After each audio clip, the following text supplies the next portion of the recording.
Bom, pessoal, bom dia, boa tarde, boa noite. Então, vamos lá para mais uma a live nossa.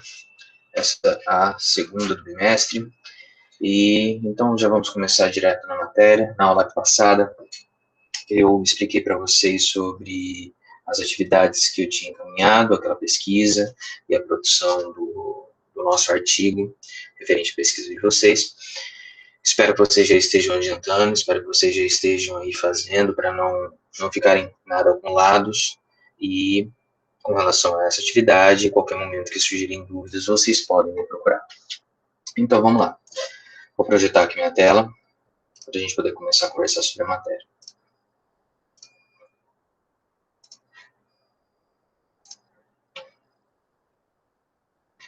Bom, tá aqui, tela projetada. Nós vamos conversar sobre o capítulo 6 do livro Sociologia em Movimento, que é o livro didático que nós acompanhamos e nos orientamos nas nossas aulas. E logo o título desse capítulo ele já é um pouco emblemático. Como está aqui para vocês projetado, poder, política e Estado. São três termos que nós, desde o começo do ano, logo aquele primeiro conteúdo falando sobre democracia, falando também sobre a história das palavras cidadania e cidadão, e o exercício dessas palavras. Então, desde aquele primeiro momento, passando também pelo segundo bimestre, que nós tivemos o conteúdo sobre movimentos sociais, essas são palavras que basicamente não saem do nosso vocabulário relacionado à sociologia no terceiro ano. E agora eu preciso definir para vocês, pelo menos a título introdutório, um pouquinho sobre cada uma delas. E é bem isso que vai se passar aqui nesse capítulo de livro. Mais especificamente ainda, diferenciando a palavra poder da palavra política, mostrando como que uma interage com a outra, mas que, na realidade, elas não são sinônimos, elas não podem ser consideradas palavras que andam obrigatoriamente de mão dada ou significam a mesma coisa. Elas têm, sim, muita interação, principalmente no campo político de atuação da coisa, mas elas não são a mesma coisa. Bom, nós vimos em bimestres anteriores que existe uma diferença entre Estado e governo. Quando eu digo Estado, eu não estou falando, por exemplo, do Estado de São Paulo. Não estou falando do Estado do Paraná, Rio de Janeiro, Mato Grosso. Eu não estou falando desses estados. Isso daí, na verdade, são unidades federativas, subdivisões do Brasil, né? Justamente em divisões chamadas de estaduais, para facilitar a administração do nosso país, já que nós temos um país muito grande. Então, seriam como se fosse, eu não posso dizer nem províncias, seriam como se fossem divisões mesmo. A questão é que recebe o mesmo nome, e isso muitas vezes gera uma certa confusão. Mas quando eu estou dizendo Estado de maneira genérica, eu estou me referindo a um conjunto de poderes instituídos que governam uma determinada região. No caso, me referindo mais especificamente a um país. No caso, nós podemos nos referir ao Estado brasileiro, ao Estado estadunidense ou norte-americano, como vocês preferirem chamar, o Estado argentino, o Estado venezuelano e qualquer outro país nós podemos denominar como sendo o Estado. Por quê? Porque esse país, ele possui um limite territorial muito bem definido, na qual esses limites territoriais abrangem a parte territorial mesmo, né, a parte de terra, né, limites marítimos, se ele tiver contato com o mar, ou então limites ali de rios, né, os pluviais, limites aéreos e também do subsolo. Então, por exemplo, ele tem direito a explorar seu subsolo e também é garantido a ele um mínimo de segurança de que ninguém vá, por exemplo, cavar um buraco, vazar as fronteiras deles e entrar por debaixo da terra. Por mais absurdo que possa parecer essa ideia, é fato.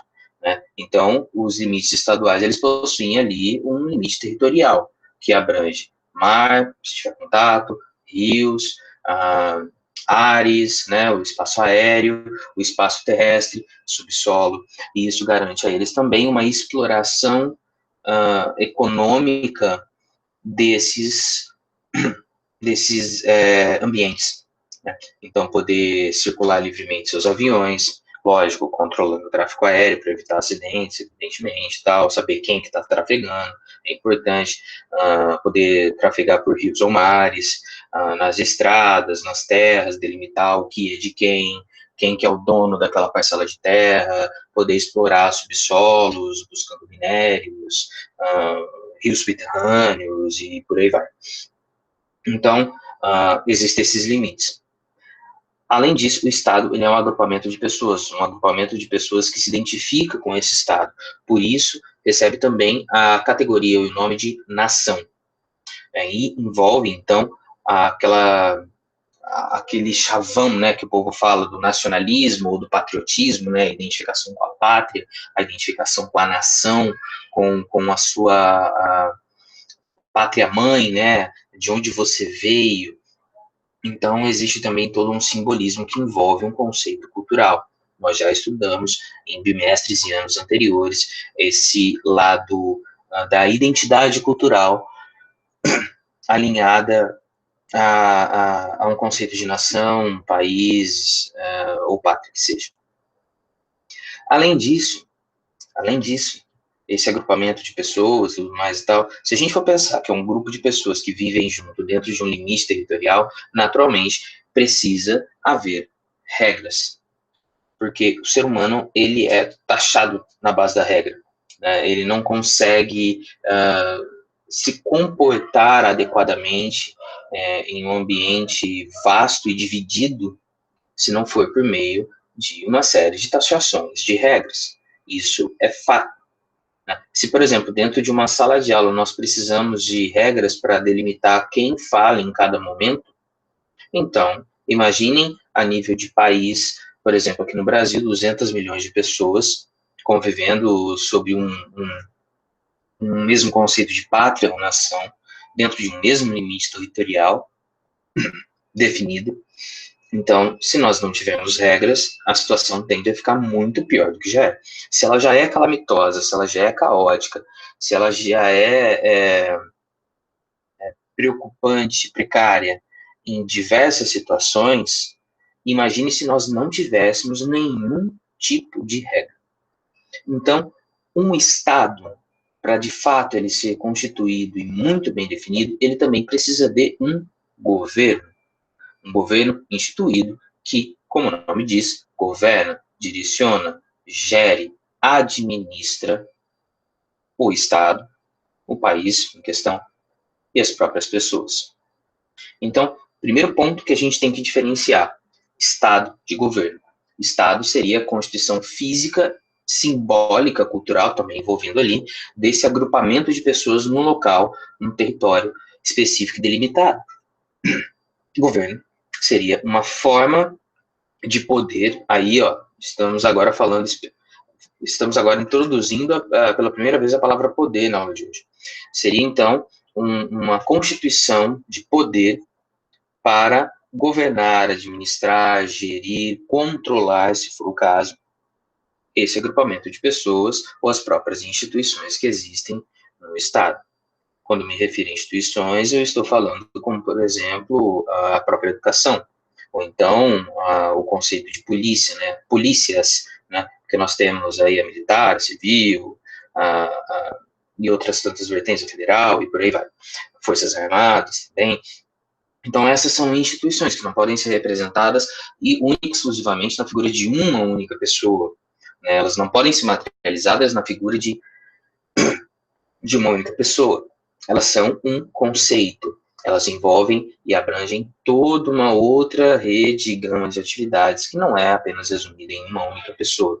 Então, o Estado, por meio de um governo instituído, ele deve atuar para gerir, controlar, governar, administrar tanto as pessoas quanto as suas instituições. Beleza. Dito isso, é importante nós diferenciarmos também o termo poder do termo política. Que ocorreu um probleminha, eu vou tentar dar um refresh na página e abri-la de novo.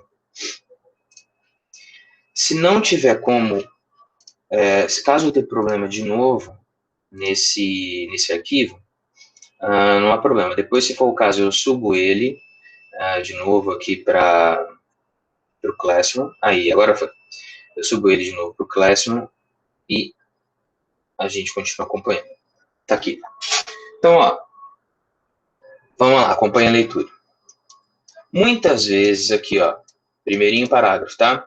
Muitas vezes, os termos política, poder e Estado são utilizados como sinônimos. No entanto, do ponto de vista sociológico, ainda que exista profunda ligação entre eles, são analisados como elementos distintos, como eu acabei de falar para vocês.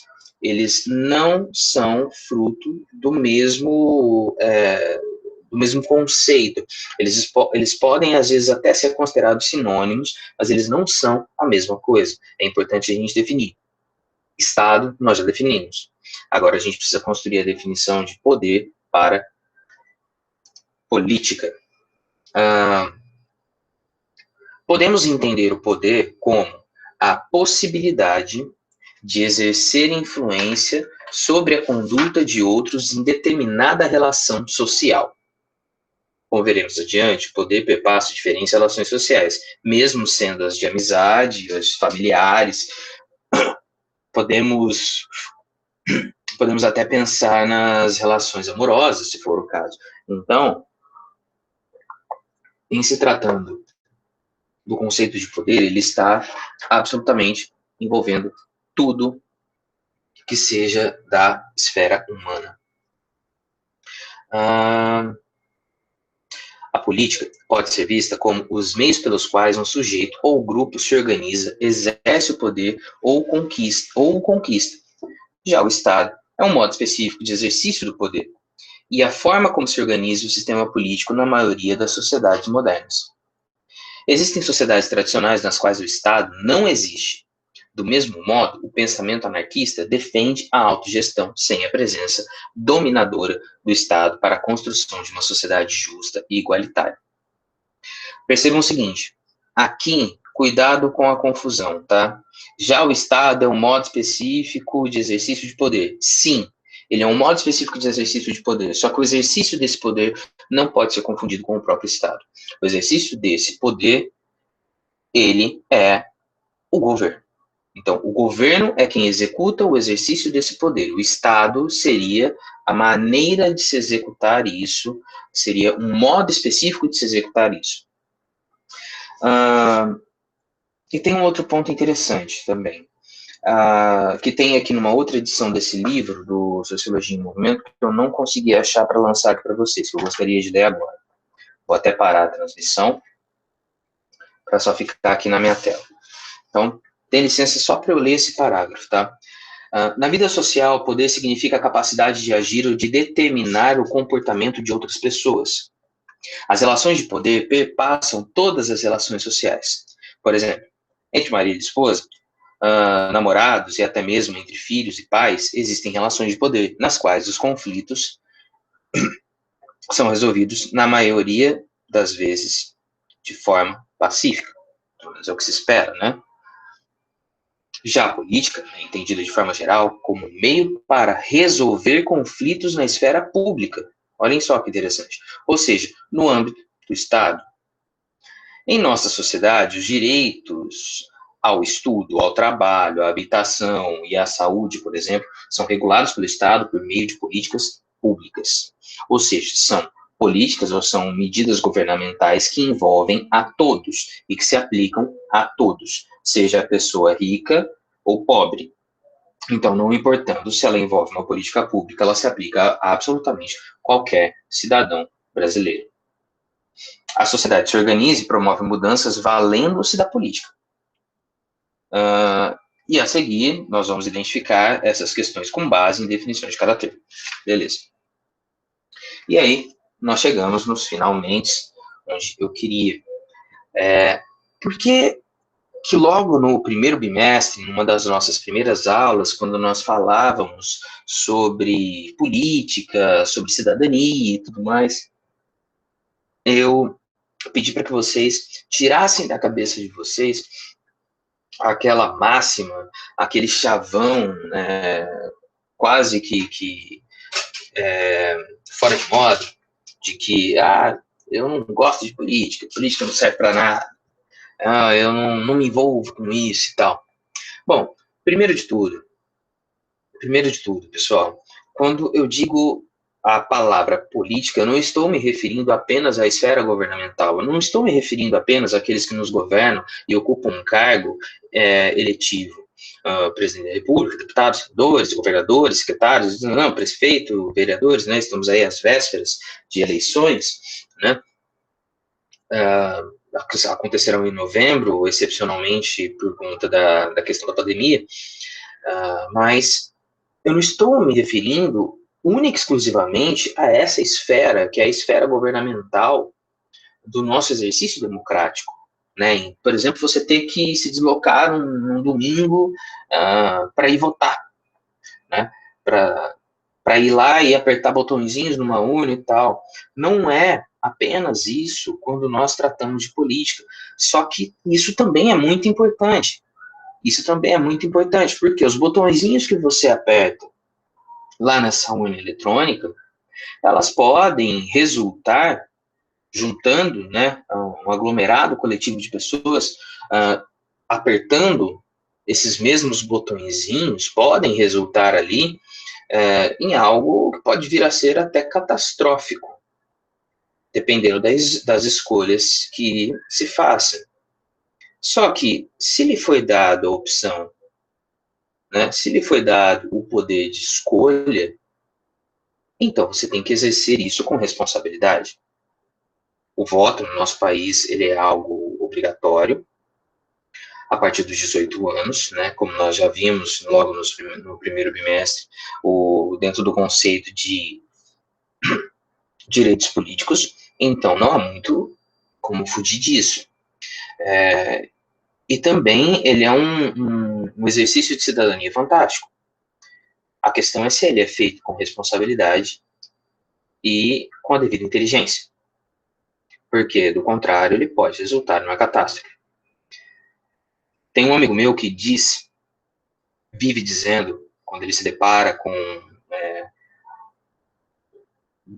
coisas grotescas que acontecem na política brasileira, com aberrações governamentais, né, com catástrofes no âmbito político, e ele sempre diz, democracia é responsabilidade. Democracia não é simplesmente você apertar e fazer escolhas, apertar botões e fazer escolhas. Não é só o voto. Democracia é responsabilidade. É a constante análise do que você faz em sua sociedade, de quem você escolhe para um cargo, por que eu escolho essa pessoa. Democracia também é o direito de se arrepender disso.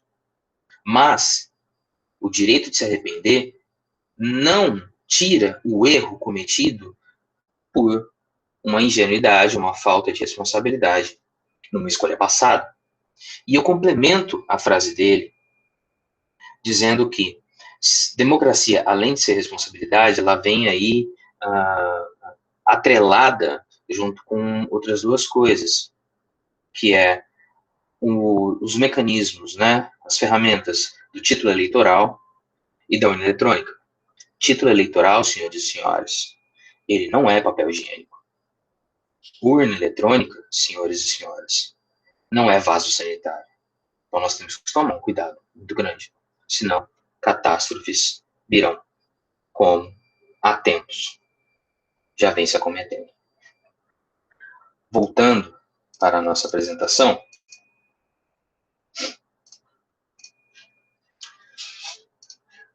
tela projetada. Maravilha. Vamos lá. Então, aqui, começando pela palavra poder, nós vamos começar direto na teoria de um sociólogo alemão chamado Max Weber. De acordo com a teoria desse sociólogo, O poder refere-se à imposição da própria vontade numa relação social, mesmo quando há resistência alheia. Nesse sentido, todas as nossas relações sociais que estabelecemos com indivíduos, instituições e coletividades são também relações de poder, que podem se apresentar de maneira explícita ou não. Só que eu complemento essa teoria do Weber dizendo o seguinte: o poder ele não refere simplesmente à imposição da própria vontade ou uma tentativa de impor a própria vontade. O poder, enquanto uma entidade na qual você possa possuir ou não possuir, possuir mais ou possuir menos, ele representa muito mais uma probabilidade de imposição da própria vontade numa relação social. A única coisa que eu acrescentei nisso daqui, nada de inovador, e essa ideia também não é minha, é só a título de uma complementação, pensando no tabuleiro do jogo político, é que o poder ele refere-se a uma probabilidade de imposição da própria vontade, e não simplesmente a capacidade de impor a própria vontade. Probabilidade por quê? Porque o poder está permanentemente em disputa. Existem forças disputando o poder a todo momento. A todo momento. Pode-se, de repente, ser uma disputa em que na qual você esteja ali disputando um jogo que já está vencido, que você não vai conseguir ganhar, por exemplo, vamos pensar numa criança de pouca idade, fazendo birra e gritando com os seus pais para tentar conseguir aquilo que quer. Sei lá, comer a sobremesa antes do jantar, seja um exemplo infantil. E naturalmente os pais não vão deixar, né, por uma questão lógica de ordem alimentar ali, etc., né, das manias da casa. A criança faz birra, grita, esperneia, tenta de todas as suas maneiras, mas isso já é uma briga vencida, ela já entrou derrotada nessa disputa de poder. No entanto, ela disputou. Então, eu entendo que o poder, ele é uma probabilidade de impor a própria vontade. Probabilidade por quê? Porque ele está em disputa e porque impor a própria vontade vai depender dos mecanismos, das ferramentas e das habilidades que você dispor, que você possuir, sabendo fazer esse jogo correto. Vamos imaginar o quadro político como sendo um gigantesco tabuleiro.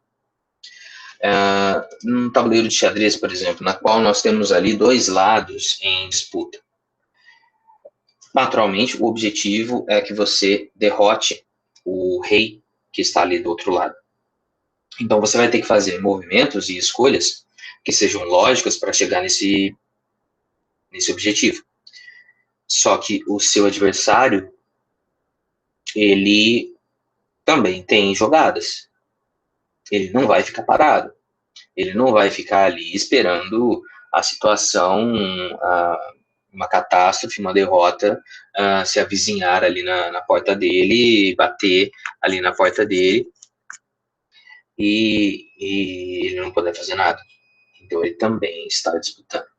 Se a gente pensa numa sociedade muito mais ampla, seja numa disputa política entre partidos, seja na nossa vida como um todo, então, na verdade, esse tabuleiro ele não possui apenas dois lados, né? Um adversário de um lado, um adversário de outro lado. Não, ele possui múltiplos lados. São adversários por todos os lados. Principalmente se o que nós estamos disputando é algo cobiçado por diversas outras pessoas, por diversas outras forças.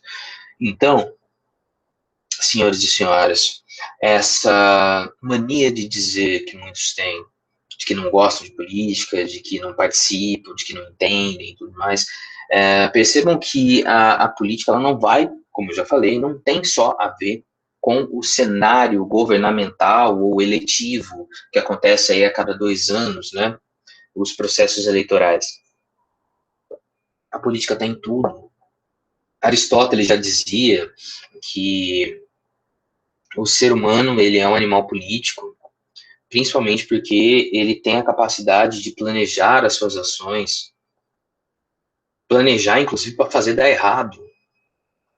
Principalmente, vamos pensar positivo, planejar para fazer dar certo, mas ele tem essa capacidade de planejamento, de enxergar à frente, de buscar ir além, e isso é fundamental para a nossa sobrevivência enquanto sociedade minimamente organizada. Então, nós, enquanto animais políticos, nós não temos para onde correr. A política está em absolutamente todo lugar.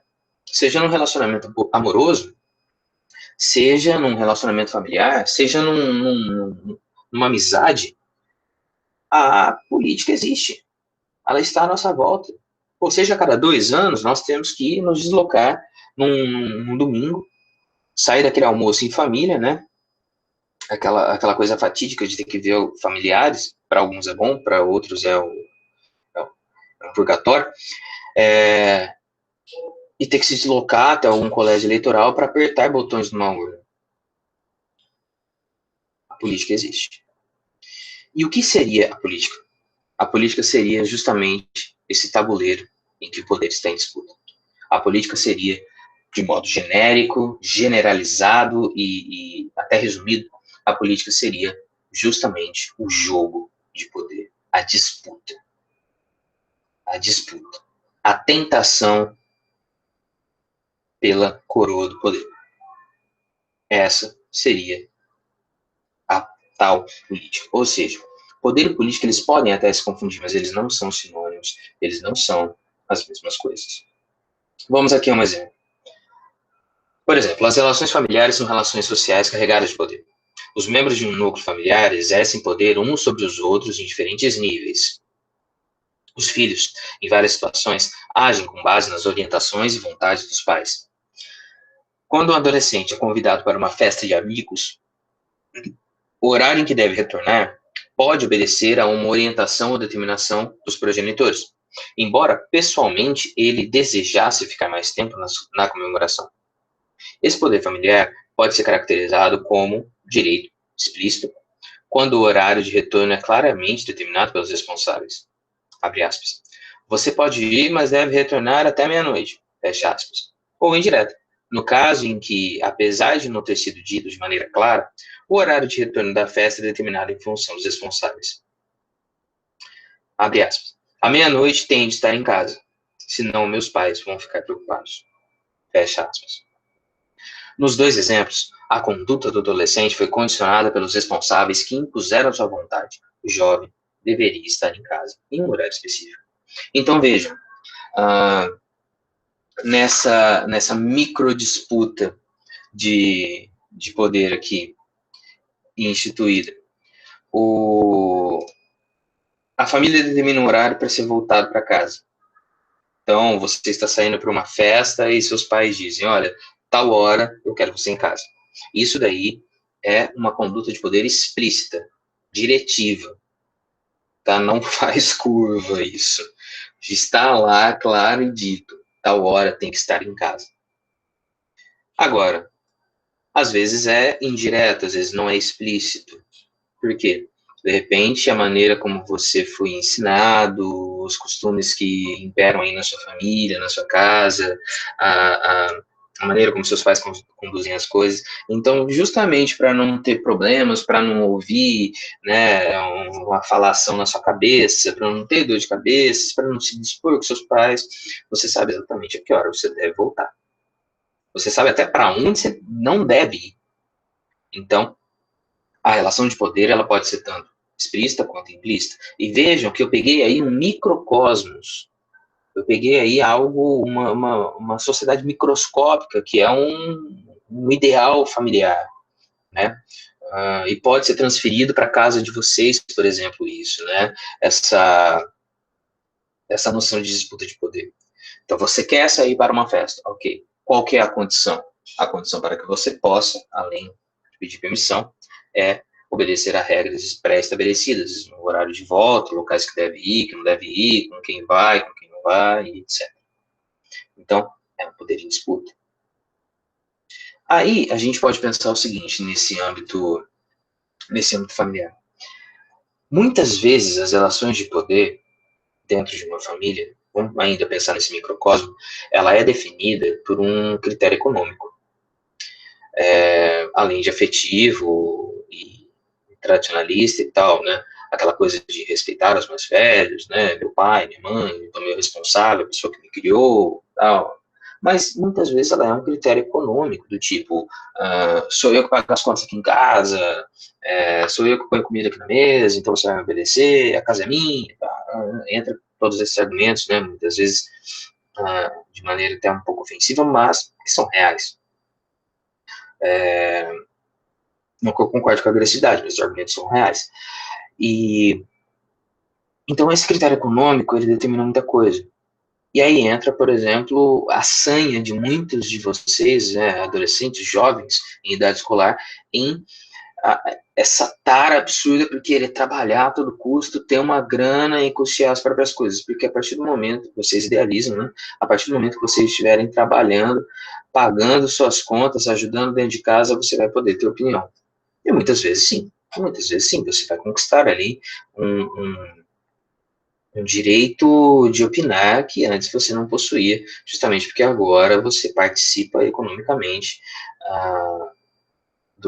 da gerência da sua residência. Então, olhem só que interessante, por que eu disse que o poder, na verdade, ele é uma probabilidade de imposição da própria vontade. Porque se antes você era uma adolescente falida, que precisava pedir grana para seus pais para ir na esquina tomar um sorvete, agora que você trabalha, tem sua grana e gerencia suas contas da sua maneira, ajudando inclusive a pagar as contas da sua casa, agora você não precisa mais pedir permissão, ou então as permissões aí não ficaram mais tão rígidas, né? Esse controle todo ele não ficou mais tão condicionado assim. Mas, de preferência, que o respeito continue imperando nos lares de vocês, é até uma questão mais de saúde afetiva para as famílias. Então, independente se vocês pagam ou não pagam as contas, lembre-se sempre de continuar respeitando seus familiares. Isso é importante. Evita problemas também. Vamos continuar. Só mais um pouquinho e já estou terminando por hoje.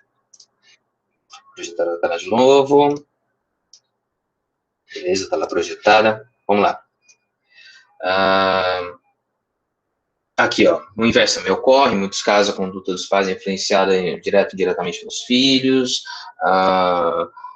então existem essa questão da disputa, né, do paralelo entre quem está disputando as probabilidades e tudo mais. Vamos passar, vamos ver o que mais eu tenho para falar.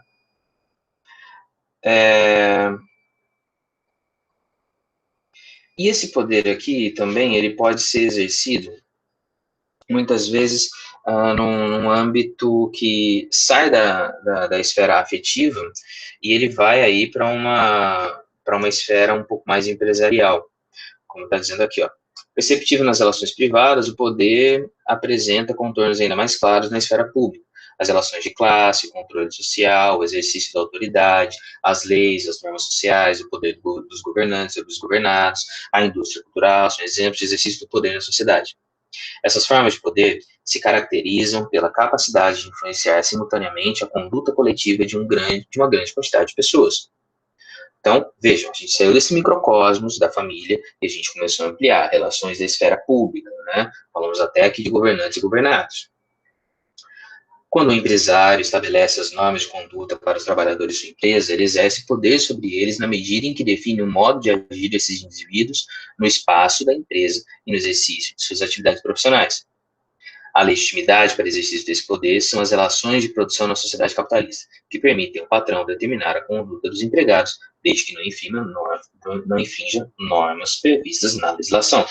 Então, aqui, nós já temos uma relação de poder muito mais determinada por essa questão da necessidade do trabalho, então, de uma questão de um vínculo empregatício, a pessoa trabalha em troca de um salário, em troca de dinheiro, só que também estabelece regras, prazos a cumprir, metas a serem batidas, um determinado uniforme que tem que ser vestido, uma conduta específica, desde que, lógico, também essa questão empresarial atenda, respeite a todas as normas previstas numa legislação vigente trabalhista do país, né?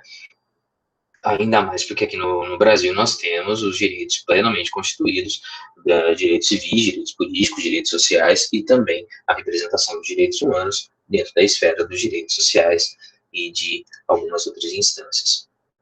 Então, quando o governante, no exercício de sua função, estabelece normas e regras sociais que devem ser cumpridas por todos, também se configura uma relação de poder. Por exemplo, a decisão de um prefeito sobre os locais onde é permitido estacionamento de automóveis interfere na conduta dos motoristas.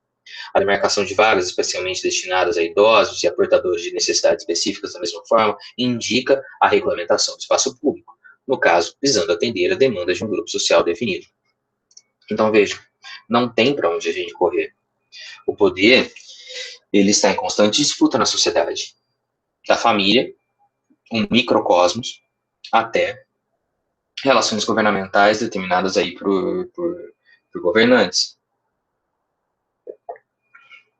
E não dá para a gente fugir muito desse contexto de isolamento social, de pandemia, dessa desgraceira toda que vem acontecendo ultimamente.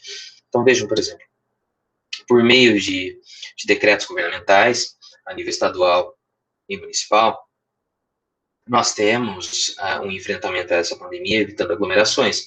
Então, por exemplo,